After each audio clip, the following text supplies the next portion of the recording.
আজকে যদি গুস্ত দিয়া খানা হয় কালকে মাছ দিয়া, আর আজকে মাছ দিয়ে হইলে কালকে গুস্ত দিয়া, আবার যদি কোন দুদিনে গুস্ত দিয়া তাহলে একদিন খাসি দিয়ে একদিন গরু দিয়া।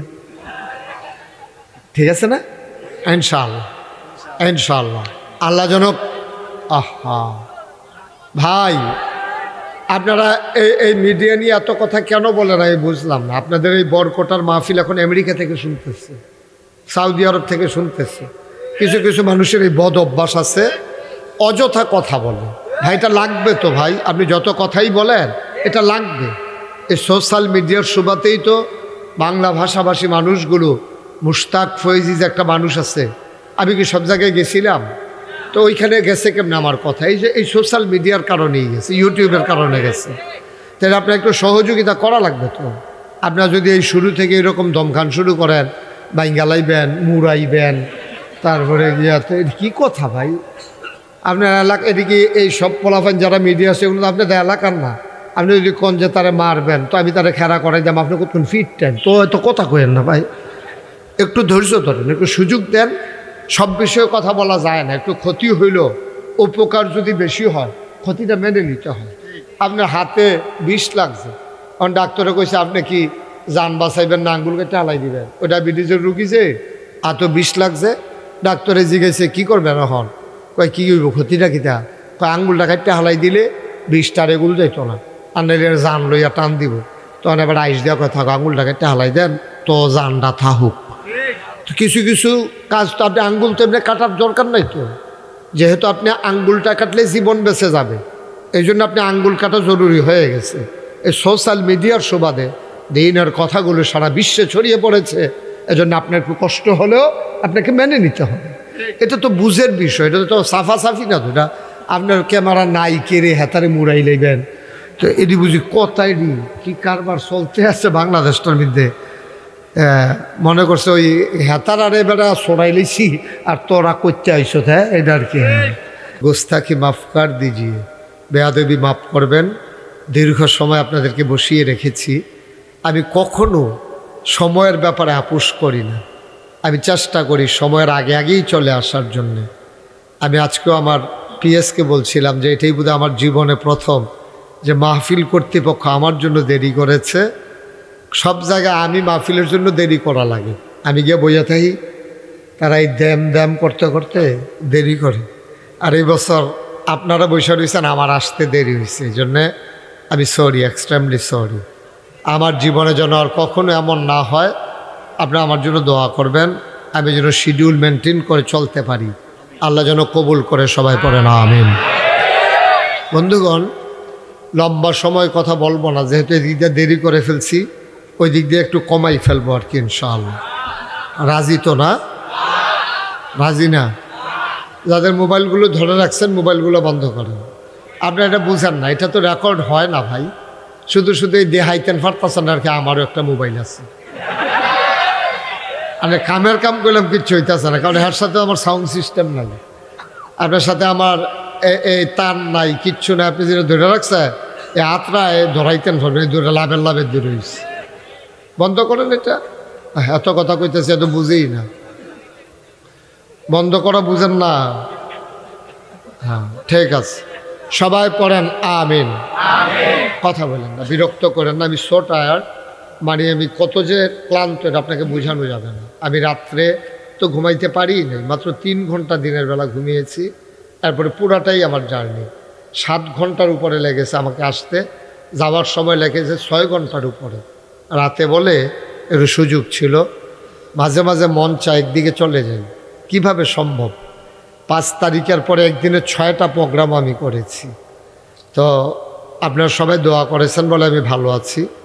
আর নয়তো বা এটা সম্ভব না, এক রাত্রেও ঘুমা করলে বেশি 3 রাত ঘুমায়। আর আমরা প্রতি রাত, এখানে আমি মাহফিল শেষ করে আমাকে নাগাইশ যাওয়া লাগবে, যেতে যেতে মিনিমাম আমার 2.5 ঘন্টা সময় লাগবে যদি রাস্তায় কোনো জ্যামে না পড়ি। তারপরে হইল ঘুম, তারপরে ফজরের নামাজ, তারপরে আবার মাদ্রাসা, আবার বুঝেন কি অবস্থা। তো একটু সহযোগিতা করতে হবে। পিনপতন নিস্তব্ধতার মাঝে আমরা কথা শুনবো। দয়া করে কেউ কথা বলবো না, বিরক্ত করবো না, সাইটক করবো না কেউ। উঠাউঠি এটা আমি পছন্দ করি, এটা সবাই জানেন। কারণ আমি এই বরকোটার জমিনে এসেছি অনেকবার। আগামীকালকে মনের সময় দাওয়াত দিয়ে রাখি, আগামীকালকে আমি আসবো বিটেশ্বর, সেখানে বাদ এসা আমি আলোচনা করবো ইনশাআল্লাহ। সবাই ওখানে সময় ঠিক থাকবে ইনশাআল্লাহ, যেহেতু আগামীকালকে অন্য কোথাও সফর নাই। আশা করি ইনশাআল্লাহ সময় মতো চলে আসব। বাকি আল্লাহ তাবারক ওয়া তাআলার ফয়সালা। সবাই পড়েন আমিন। বন্ধুগণ, আমরা কথায় কথায় আর একটা মিনিট সময়ও কাটাতে চাই না, আমরা মূল আলোচনায় চলে যেতে চাই। এই পৃথিবীতে আল্লাহ তাবারক ওয়া তাআলা মানুষের কল্যাণে অনেকগুলো জিনিস দান করেছেন। খুব খেয়াল করেন মনোযোগের সাথে। আপনারা যারা দাঁড়িয়ে আছেন, যদি পারেন এদিক দিয়ে জায়গা আছে, বসতে পারেন। আপনি কতক্ষণ দাঁড়িয়ে থাকবেন? তারা যে শুনছে আমি টায়ার্ড, মনে করছে বেশিক্ষণ ওয়াজ করতাম না, ওখানে না করলেও কি 2 ঘন্টা করতাম না? বললাম এদিকে জায়গা আছে তো, এদিকে জায়গা আছে, আসেন থাক। যারা মনে করেন যে বসা দরকার, বৈশাখ জায়গা আছে, হ্যাঁ আমিন কর জুড়ে। তো আল্লাহ তাবারক ওয়া তাআলা মানুষ, খুব খেয়াল করেন, মানুষ যেন জান্নাতে যেতে পারে, আল্লাহর মাকবুল বান্দা হতে পারে, আল্লাহর জমিনে আল্লাহর দিন কায়েম করে। আমাদের আমির সাহেব সুন্দর করে বলেছেন, বাহালুল ভাই, যে হ্যাঁ এর উদ্দেশ্য আছে। আল্লাহ যে মানুষ পাঠিয়েছেন আপনাকে আমাকে, যে আমি যেখানে আসছি এটার যেমন একটা উদ্দেশ্য আছে, এখানে কুদরতুল্লাহ ভাই যে আয়োজন করেছেন এটারও একটা উদ্দেশ্য আছে, আপনারা যারা ওয়াজ শুনতে এসেছেন তাদেরও একটা উদ্দেশ্য আছে। তাহলে উদ্দেশ্য ছাড়া আমরা কোনো কাজ করি না, আল্লাহও করেন না। আল্লাহ যে মানুষ বানাইলেন, আল্লাহর একটা উদ্দেশ্য হলো এই দুনিয়াটাতে আগে কিন্তু মানুষ ছিল না, আগে ছিল জিন আর ফেরেশতা। জিনদের মাধ্যমে আল্লাহ চাইলেন জমিনটা আবাদ করার জন্য। আবাদ বলতে ধান না, আবাদ বলতে কৃষিকাজ না, আবাদ বলতে আলু না, আবাদ বলতে যে এই দুনিয়াতে যারা থাকবে সবাই যেন আল্লাহর বিধান মানে। আপনি খেয়াল করে দেখবেন আকাশের সূর্য, এটা কিন্তু বিধান মানে আল্লাহর, এটা কিন্তু মন মতো আমাদের মতো চলে না। আল্লাহ যে কক্ষপথ নির্ধারণ করে দিয়েছেন, এর এক সুতা বাইরে যদি সূর্যটা চলে যায় তাহলে আরেকটা নক্ষত্রের সাথে প্রচণ্ড একটা সংঘর্ষ হবে, সংঘর্ষের ফলে প্রচণ্ড একটা আওয়াজ হবে, যেটাকে বলে বিগ ব্যাং।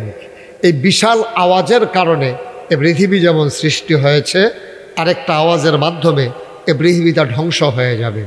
কখনো যখন আমরা দেখি খোলা আকাশের নিচে তাকিয়ে যে হঠাৎ করে একটা তারা মনে হয় যেন দৌড় দিছে, তখন আমরা এটা কই বাদুইরা তারা। আপনার দিকে কি কয়? হ্যাঁ উল্কাপিণ্ড। আরে বাফুরি, এবার উল্কাপিণ্ড মনে হয় আমরা বুঝি না। উল্কাপিণ্ড এলাকাত আঞ্চলিক ভাষায় কি কয় এটারে? দেখছেন সোরা তারা। আরে কন্যা ভাই, যেটা কয় এটাই কন্যা। এবার মনে করছে সুর, এটা কই কেমনে লাগে আর কি। হ্যাঁ সোরা তারা, আমরা এদিকে কয় বাদুইরা তারা।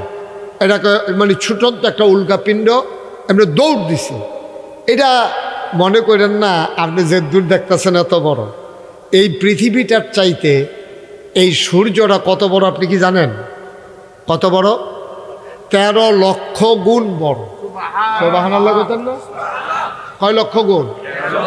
13 গুণ, 1300 গুণ, 13,000 গুণ, 13 লক্ষ গুণ এই পৃথিবীটার চাইতে সূর্যটা বড়। বাংলাদেশটা হচ্ছে 56,000 বর্গ মাইল। এরপরে এই ভারতীয় উপমহাদেশটা আরও বড়, এশিয়া মহাদেশ আরও বড়, আমেরিকা, তারপরে ইউরোপ, তারপরে আফ্রিকা, তারপরে বাংলাদেশ, আর কি বলে আর রাশিয়া, এইরকম সবগুলো মহাদেশ মিলাইলে এই পৃথিবীটা কত বড়। এই পৃথিবীটা 13 লক্ষ গুণ বড় হইল সূর্যটা। সুবহানাল্লাহ বলবেন না? সূর্যটা পৃথিবীটার 13 লক্ষ গুণ বড়। এখন আপনি যদি কত বড় হইতে পারে, আপনি যদি কোন আমরা মাদাইয়ার সমান হইব, তো এটা তো আর কিছু করার নাই আমার। পৃথিবীটার চাইতে 13 লক্ষ গুণ বড় হইল সূর্য। কত বড় এটা আপনারা আরও সহজ করে বুঝাইয়া কই। রাজা এবং প্রধানমন্ত্রী রাস্তা দিয়ে হাঁটতে আসে, তো রাজা কইতেছে, প্রধানমন্ত্রী তোমার তো বেতনও বেশি, বুদ্ধিও বেশি, আচ্ছা তুমি কও দেখি এই ইয়েটার ভিতরে, পুকুরটার ভিতরে কয় পেয়ালা পানি হবে? তো প্রধানমন্ত্রী মনে মনে কয়, আরে রাজমশাই কি মাথাটা গেল নাকি, শীত পড়লে তো বাহারে হুমছি, তো এটা কি কইলো আমারে, পুকুরের ভিতরে কয় ফেলা পানি, আমি এটা কেমনে কমু? তা রাজমশাই যখন এই কথা বলছে যে এটার উপরে নির্ভর করবে তোমার মন্ত্রিত্ব থাকবে নাকি যাবে, এই পুকুরে পানি কয় পেয়ালা তোমাকে বলতে হবে। তো প্রধানমন্ত্রী ছিল খুব ট্যালেন্ট, খুব বুদ্ধিমান, সে কইতাছে রাজমশাই এটা কোনো ব্যাপারে না, আমি এখনই আপনাকে বলে দিতে পারবো এই পুকুরটাতে কয় পেয়ালা পানি। রাজমশাই তো চমকে উঠছে, এটা তো আমি তার জিজ্ঞেসলাম আটকানের লেগিয়া, তে দিকো এটা কোনো ব্যাপারে না, কেমনে কইব দেখি, কও দেখি কীরকম, কয় ফেলাটা যদি পুকুরটার সমান হয় তাহলে এক ফেলা। সুবহানাল্লাহ কয় না দাও। পেয়ালাটা যদি পুকুরটার সমান হয় তাহলে এক ফেলা, আর ফেলাটা যদি পুকুরটার অর্ধেক হয় তাহলে দুই ফেলা। এমনি ফেলা কমতে থাকবো আর সংখ্যা বাড়তে থাকবে, এটা এত কঠিন কিছু না। এখন আবার মনে করেন পৃথিবীটা সূর্যের এই সূর্যের পৃথিবীর চাইতে সূর্যটা যদি 13 লক্ষ গুণ বড় হয়, যে পৃথিবীর এক মাথা থেকে আরেক মাথা আমরা কোনো হদিশ পাই না। পৃথিবী বাদ দেন, সেই সিলেট থেকে কুমিল্লা এসেছি দাউদকান্দি, এটাই যদি আমার 7 ঘন্টা, 100 মাইলের উপরে গাড়িটা চালানোর পরেও 7 ঘন্টা লাগে, আমি যদি এখন টেকনাফ উখিয়া যাইতাম তাহলে কয় ঘন্টা লাগলো? তাও তো দিনাজপুর তেঁতুলিয়াতে শুরু করছি না, যদি তেঁতুলিয়া থেকে টেকনাফ উখিয়া যাইতাম আমার কতক্ষণ লাগতো আল্লাহই ভালো জানেন। বন্ধুরা আমার, তাইলে আমাদের যত আয়োজন, এই পৃথিবীটাকে আল্লাহ তাবারক তাআলা আবাদ করতে চাইলেন, জিন পাঠাইলেন, জিনারা মারা মারি কাটা কাটি ঝগড়া বিবাদ যা মন চায় তা করলো, আল্লাহ রাগ করলেন, আল্লাহ ইমার্জেন্সি অ্যাসেম্বলি কল করলেন, ফেরেশতা পাঠাইয়া জিনদেরকে পিটাইয়া আল্লাহর জমিন আল্লাহ খালি করে দিলেন। আল্লাহর জমিন আল্লাহ খালি রাখবেন না? ভালো কৃষক যারা, তাদের জমি জমান কখনো খালি রাখে না। আল্লাহ তাবারক তাআলা আবার ফেরেশতাদেরকে ডাকলেন, বললেন আমি জমিন খালি রাখতে চাই না, আমার আজকে একটা আলোচনা আছে। ফেরেশতারা বলল, বলেন কি আলোচনা? সেদিন আলোচনা হয়েছিল লক্ষ কোটি বছর আগে, আর আমরা বরকটার মানুষ যেন জানতে পারি কোরআনুল কারীমে জিবরাইলের মাধ্যমে নবী মুহাম্মদুর রাসূলুল্লাহ সাল্লাল্লাহু আলাইহি সাল্লামের কাছে সে আলোচনাটুকুন আল্লাহ জানিয়ে দিয়েছেন। সেদিন আলোচনাটা কি হয়েছিল আমরা অনেকেই জানি, অনেকেই পারি, চলেন সবাই মিলে পড়ি। আউযু বিল্লাহি মিনাশ শাইতানির রাজীম। বিসমিল্লাহির রাহমানির রাহিম। ইন্নী জাইলুন ফিল আরদি খলিফা। আল্লাহ ডেকে বললেন, ও ফেরেশতারা, আমি একটা কওম, আমি একটা সম্প্রদায়, আমি মানুষ বানাতে চাই যাদের পরিচয় হলো তারা আমার খলিফা। ফেরেশতারা না করলো, আল্লাহ বললেন, ইন্নী আ'লামু মা লা তা'লামুন, আমি যা জানি তোমরা তা জানো না। বলেন সুবহানাল্লাহ। মানুষ আল্লাহ বানাইলেন, এখন এই মানুষের মাধ্যমে আল্লাহ দুনিয়াটাকে আবাদ করতে চায়। ওই যে আমাদের বাহালুল ভাই যেটা বললেন, আবাদ করা মানে কি? আল্লাহর জমিনে আল্লাহর দিন কায়েম করতে চায়। আর এই দিন কায়েম করার জন্য সকল আয়োজন। কি আয়োজন?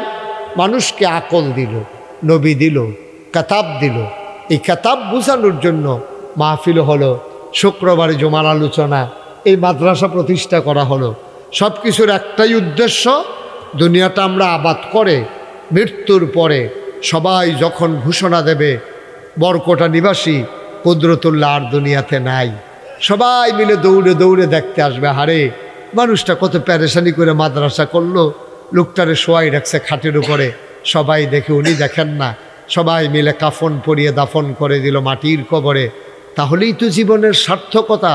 যখন কবরে গিয়ে দেখবে, সবাই দেখবে মাটির কবর, আর উনি গিয়ে দেখবে মাটির কবর, মাটি নাই, মাটির কবর জান্নাতের টুকরা হয়ে গেছে। ঠিক কিনা বলো?